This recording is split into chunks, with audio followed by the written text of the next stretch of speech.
Tout de suite, c'est les infos.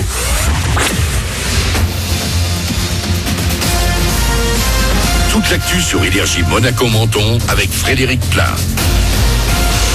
Bonjour, suite et presque fin d'une semaine très moyenne côté météo sur Monaco et les Alpes-Maritimes. Le ciel va aujourd'hui se partager entre nuages et éclaircies, 19 degrés au plus fort.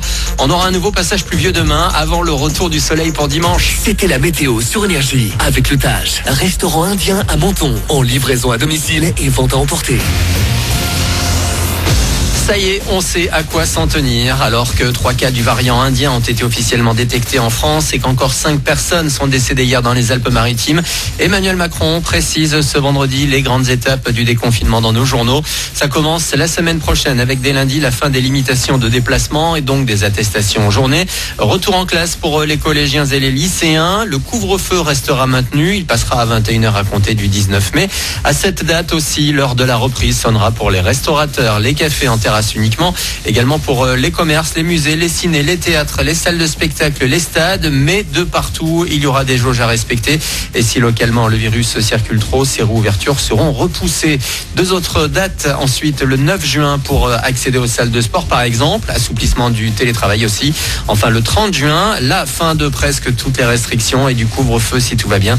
Les discothèques en revanche resteront fermées. Notez que pour tous les événements brassant des foules, on devra utiliser un pass sanitaire, montrer qu'on est vacciné, guéri du Covid ou test négatif. Toutes ces annonces sont d'excellentes nouvelles pour Jean-Claude Guibal, à la fois pour l'économie et les Mentonnais.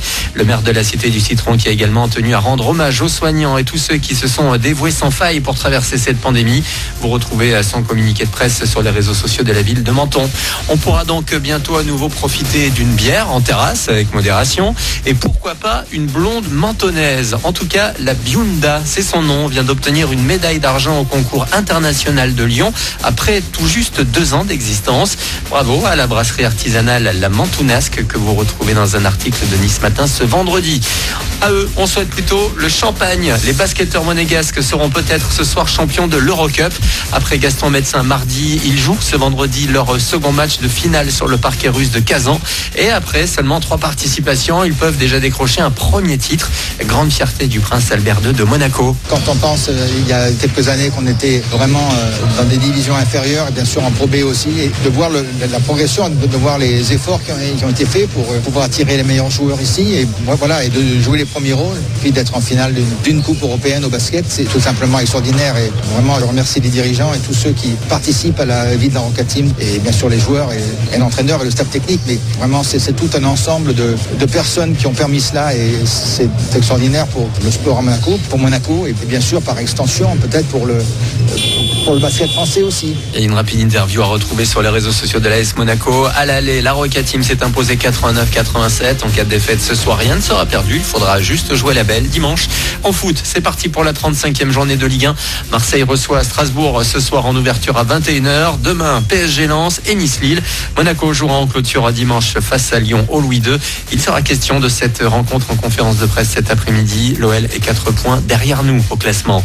Il y a aussi de la Formule 1 ce week-end, direction Portimao pour le Grand Prix du Portugal en Algarve. C'est Hamilton qui est en tête des pilotes après 2 courses. Verstappen 2e, Norris 3e et le monégasque Charles Leclerc 4e. Puis toujours au Portugal, un mot de tennis avec 2 Français en quart de finale du tournoi d'Estoril. Il y a Hugo Humbert et Corentin Moutet. Ils vont respectivement jouer aujourd'hui face à Ramos et Davidovic. Voilà pour votre actu. Très bon début de journée à vous. Bon réveil avec Manu dans le 6-10 sur Énergie Monaco Menton.